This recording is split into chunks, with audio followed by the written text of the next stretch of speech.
নমরুদ হযরত ইব্রাহিম আলাইহিস সালামকে আগুনে নিক্ষেপ করতে চেয়েছিল, কিন্তু আল্লাহর কুদরতে আগুন তার জন্য ঠান্ডা ও নিরাপদ হয়ে গিয়েছিল। তিনি জীবিত অবস্থায় আগুন থেকে বেরিয়ে আসেন। ঘরে ফিরে আসার পর তার বাবা বললেন, হে ইব্রাহিম, যদি তুমি তোমার আল্লাহকে ছেড়ে না দাও তবে আমার ঘর ছেড়ে চলে যাও। তিনি ঘর বাড়ি ছেড়ে বেরিয়ে পড়লেন, চলে গেলেন মিশরের দিকে। মিশরের রাজা যখন জানলেন ইব্রাহিম আলাইহিসসালাম আল্লাহরই একজন নবী, তখন তিনি নিজের কন্যা হযরত হাজরাকে হযরত ইব্রাহিম আলাইহিসসালামের সঙ্গে বিবাহ দেন। এরপর হযরত ইব্রাহিম আলাইহিসসালাম স্ত্রী হাজরাকে নিয়ে ফিলিস্তিনে চলে গেলেন। সেখানেই তারা স্থায়ীভাবে বসবাস শুরু করেন। ইব্রাহিম আলাইহিসসালামের কোনো সন্তান ছিল না। তিনি দিনরাত দোয়া করতেন, হে আল্লাহ, আমাকে একটি ভালো পুত্র সন্তান দান করুন। অনেক বছর পার হয়ে গেলেও সন্তান আসেনি। সময় কেটে যাচ্ছিল, ইব্রাহিম আলাইহিসসালাম বৃদ্ধ হচ্ছিলেন, তবু তার অন্তরে ছিল আশার প্রদীপ।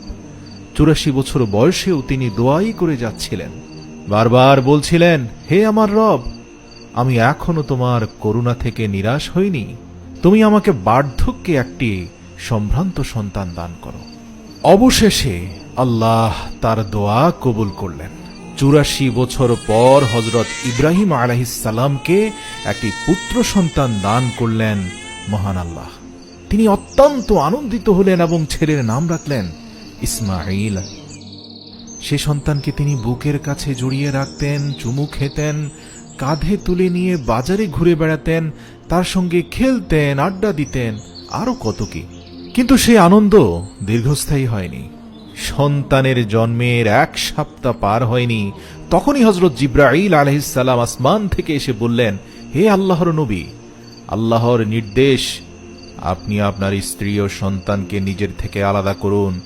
ইব্রাহিম আলাইহিসসালাম আতঙ্কিত হয়ে জিজ্ঞেস করলেন, হে জিবরাইল, আমি কোথায় নিয়ে যাব আমার স্ত্রী ও শিশুকে? তিনি বললেন, আল্লাহ যেদিকে নির্দেশ দেবেন সেদিকেই তাদের নিয়ে যাবেন। পরদিন সকালে জিবরাইল আলাইহিসসালাম উট নিয়ে মানুষের রূপে হাজির হন। ইব্রাহিম আলাইহিসসালাম, স্ত্রী হাজরা ও শিশুপুত্র ইসমাঈল আলাইহিসসালামকে উঠে বসিয়ে নেন আর নিজে উটের পেছনে পেছনে হাঁটতে থাকেন। তাদের এই চলার পথে প্যালেস্তাইনের পুরো শহর পেরোয়, দিন পেরোয়, সপ্তাহ পেরোয়, মাস পেরিয়ে যায়। জিবরাইল আলাইহিসসালাম ঠিক সেই জায়গায় পৌঁছান বর্তমানে যেখানে কাবা শরীফ অবস্থিত।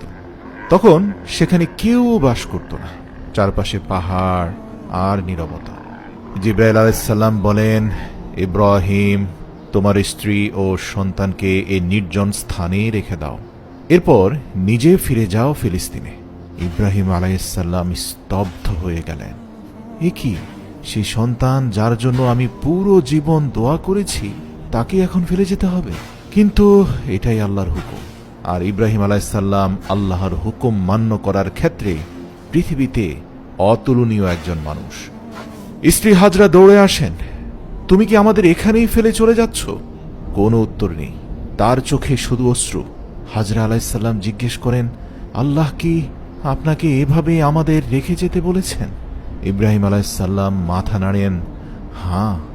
হাজরা আলাইহিসসালাম চোখ মুছে নেন, দৃঢ় কণ্ঠে বলেন, তাহলে তুমি যাও, আমার আল্লাহ কখনো আমাদের কষ্ট দেবেন না, আমি তার জন্য ত্যাগ করতে প্রস্তুত।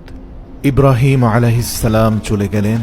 চারপাশে শুনশান নির্জনতা, না পাখির ডাক, না মানুষের শব্দ, শুধু পাথুরে পাহাড় আর রৌদ্রোজ্জ্বল মরুভূমি। সেই নির্জন উপত্যকাই আজকের মক্কা, যেখানে আমরা উমরা এবং হজ করতে যাই। কয়েকদিন কাটল। একটি মাত্র পানির পাত্র ছিল হাজরার কাছে, তাতে নিজের জন্য ও ছেলের জন্য পানি দিতেন, কিন্তু 3 দিন পর সেই পানিও শেষ। শিশু ইসমাঈল আলাইহিসসালাম কাঁদতে লাগলেন, তৃষ্ণায় কাতর হয়ে গেলেন। হাজরা আলাইহিসসালাম তাকে মাটিতে শুইয়ে দিলেন, নিজে ছুটে গেলেন পাশে থাকা একটি পাহাড়ে, যে পাহাড়ের নাম আমরা সাফা পাহাড় বলে জানি। সেই পাহাড়ের উপরে উঠে তিনি চারপাশে পানির খোঁজ করলেন, কিছুই দেখা গেল না। তখন দৌড়ে গেলেন অন্য পাহাড়ে, যার নাম মারওয়াহ। যেখানে আমরা আজ ছুটে যাই হজের জন্য